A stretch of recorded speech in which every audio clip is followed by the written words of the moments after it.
Today we are making an American classic. Let's give y'all a close-up.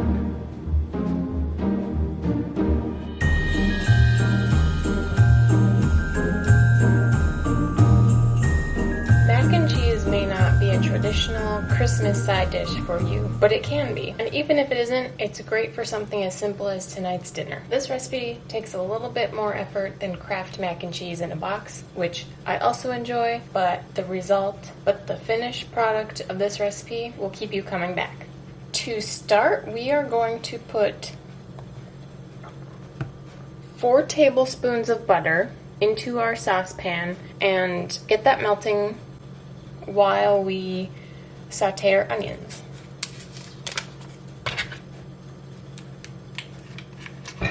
Four tablespoons is half of a stick of butter, and I'm going to turn my pan on low heat,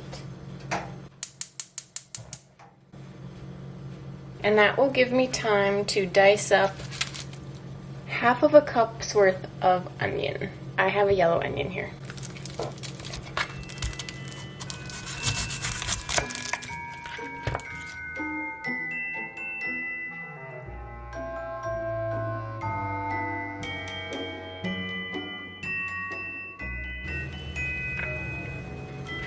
So this is about half of a cup, and we're going to put it right into our pan with the butter.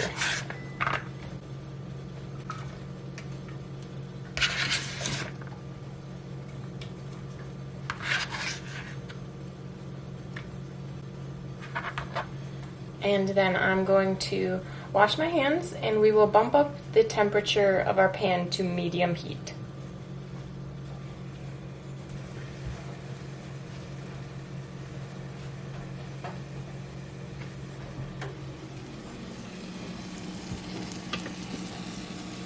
So I have my onions and my butter in the Dutch oven, and the butter is melting, and we are just going to saute the onions in the butter until they are translucent. So they start to look a little bit see-through, but we don't want them to brown.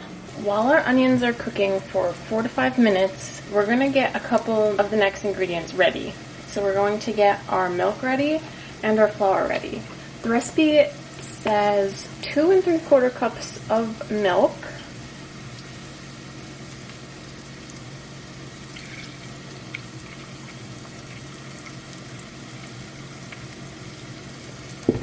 I'm going to eyeball the 3/4 cups. Looks good enough to me. And then I have my flour out and ready, and we will need 3 tablespoons of all-purpose flour.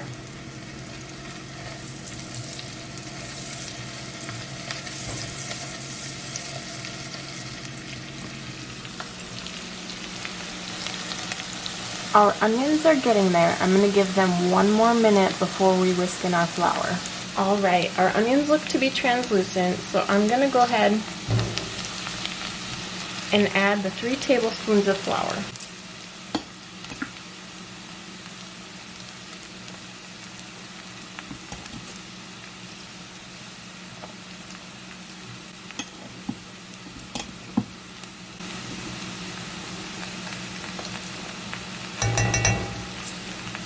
The flour is what is going to thicken our cheese sauce for our mac and cheese.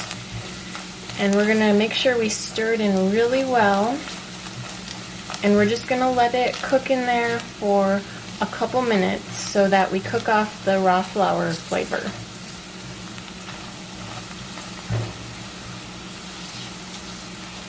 Okay. Now we are going to start to slowly add our 2 3/4 cups of cold milk.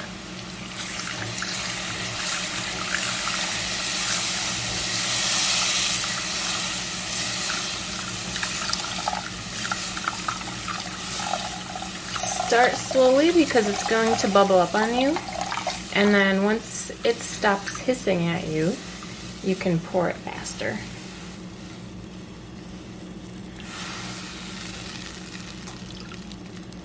Okay, so leave that on medium heat, and we're going to bring it to a simmer, stirring occasionally, and then once it's simmering, keep an eye on it and stir it until it thickens slightly, and then we'll move on to the next step. So while this is coming to a simmer, I've got some water, a pot of water simmering away, and that is just prepared ahead of time so that when we're ready we can put our noodles in there to cook.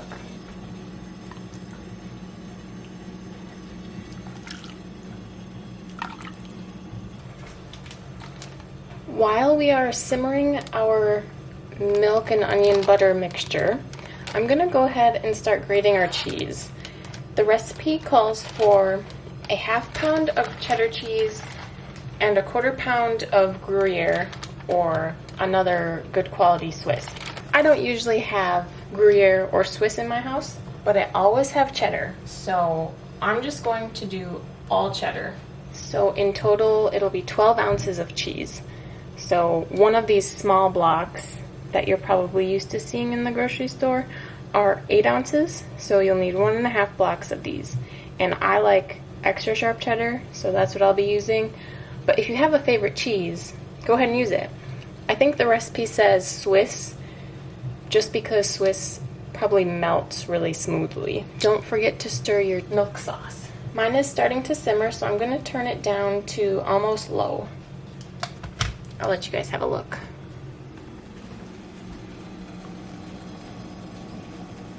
So, we're boiling, and so I'm just going to turn our heat down. And my pan is cast iron, so it's going to hold on to a lot of the heat. Okay, back to the cheese.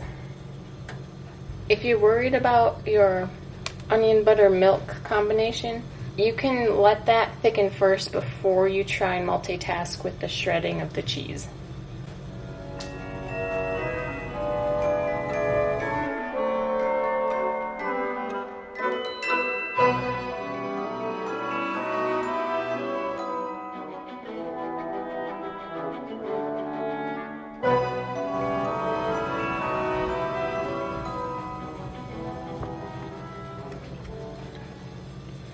Alright, let's check out this mountain of cheese. Ooh, do you think we have enough? I think so. Make sure you get all of it, all those hidden shreds off of your grater. Or you can always buy pre-shredded, that's just fine too. Our sauce is still thickening.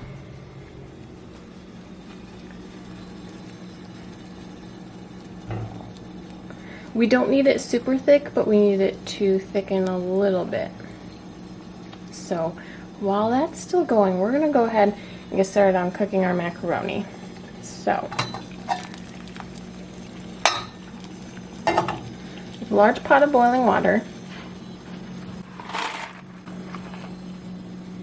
And we need 2 heaping cups of whatever shape pasta you want. We're using whole wheat elbow macaroni. And we'll bring it back up to a boil, the water.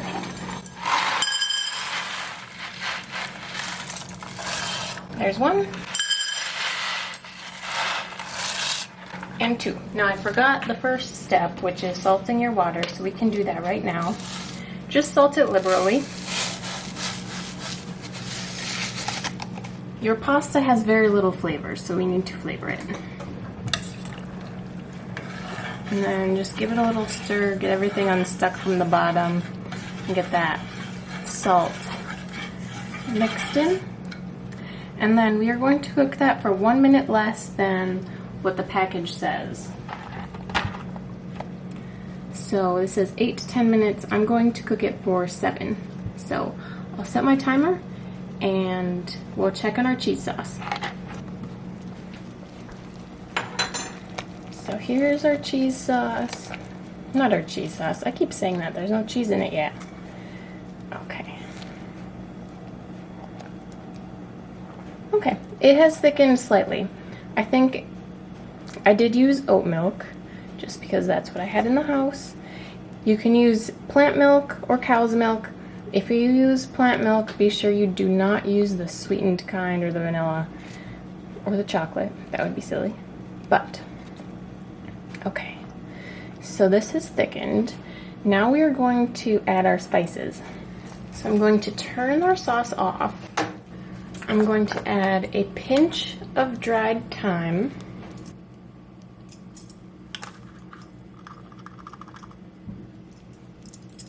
A small pinch of nutmeg. Trust me on this.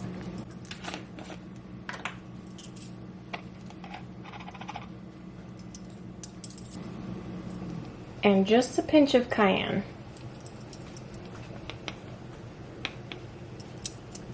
It's not going to make it spicy, so it's still good for the kids.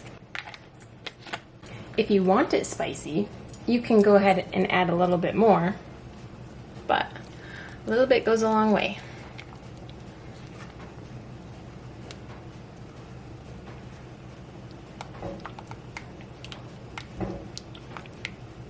So get that all incorporated.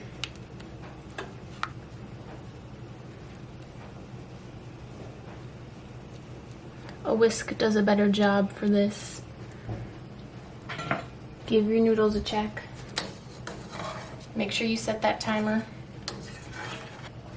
So I used salted butter, so I'm not going to add any salt or pepper yet, but give it a taste test. You want this sauce to taste good by itself before you add any cheese. So let's give it a little, let me get a spoon.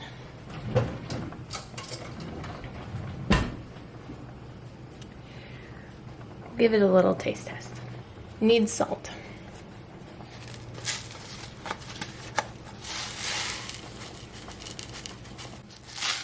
I'm going to try that. And I'm going to add a few cracks of black pepper.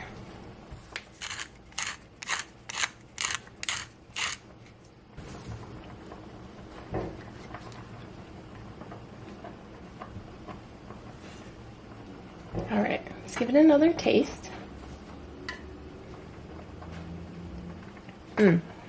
Good. A little bit more salt and we'll be good.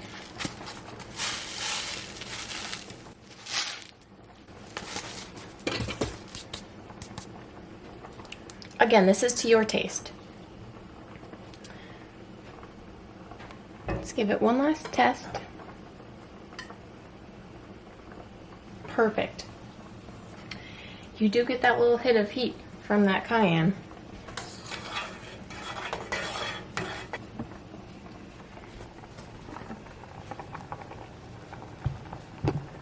Let's give our pasta a little test because I'll be honest, I forgot to set my timer. So you don't want it al dente, you don't want it done to where you want it yet because it's going to cook a little bit more in the oven. Good. Let me drain that. Don't rinse your pasta. The starches from the pasta water will help the pasta stick to the sauce. Help the sauce stick to the pasta. Now it is time to add our mountain of cheese into our sauce, and then it becomes our cheese sauce that I've been bragging about. Okay. So it's just, if you want to work it in small bunches, like put half of it in, whoop, and don't make a mess on your stove, good luck. Let me just put half of it in first. Alright, mix that in.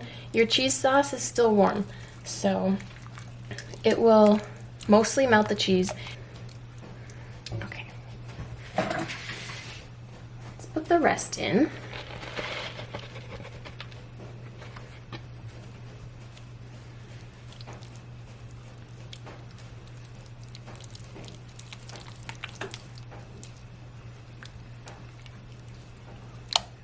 Okay, now we can go ahead and add in all of our pasta, all of our noodles. They might be a little stuck to your pan by now, so just encourage them.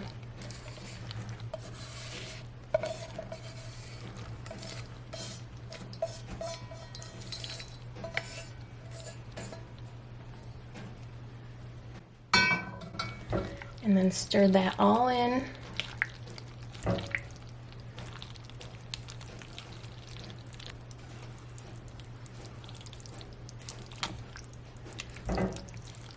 Okay, I'm going to give it one final taste. All of this is cooked, so you can taste it before you actually put it in the oven. I just want to make sure that all of the flavor and the spice is good before we do the final bake. It doesn't look too appetizing right now, but it still tastes good.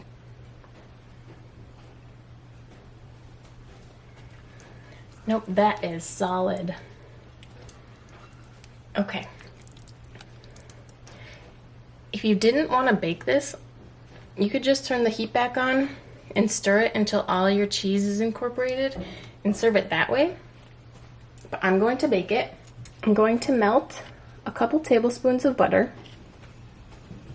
Melted. And the recipe calls for 2/3 of a cup of breadcrumbs. I didn't have breadcrumbs, which sometimes that's the reality of cooking. You're missing one or two ingredients that the recipe calls for, so we're going to improvise.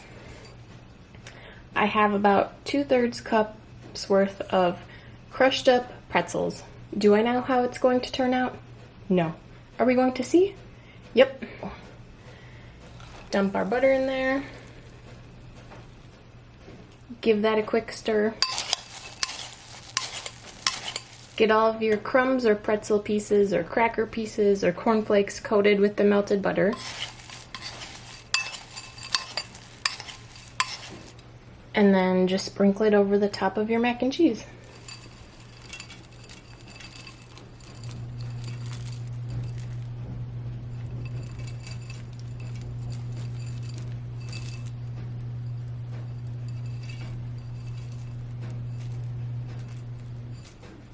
The recipe says to bake this for 40 to 45 minutes or until golden brown on top and bubbly.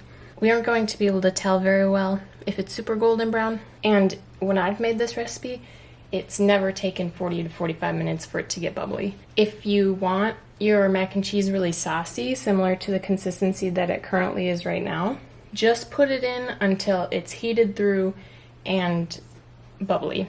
So that's probably what I'm going to do. If you want your mac and cheese to be a little on the drier side, then you can put it in a little longer. But like I said, in my experience, it's never taken 40 to 45 minutes. So I'm just gonna pop it in for 15 to 20 minutes and we'll see what it looks like and see how bubbly it is then. My oven is at 350 degrees, so let's give it a go. So I hear the cheese sauce singing.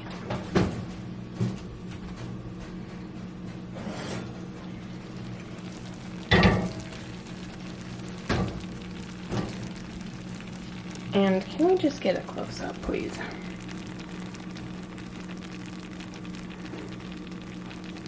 I had mine in there for about 15 minutes.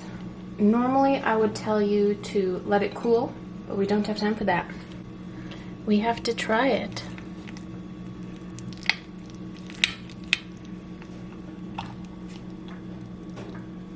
Oh yeah.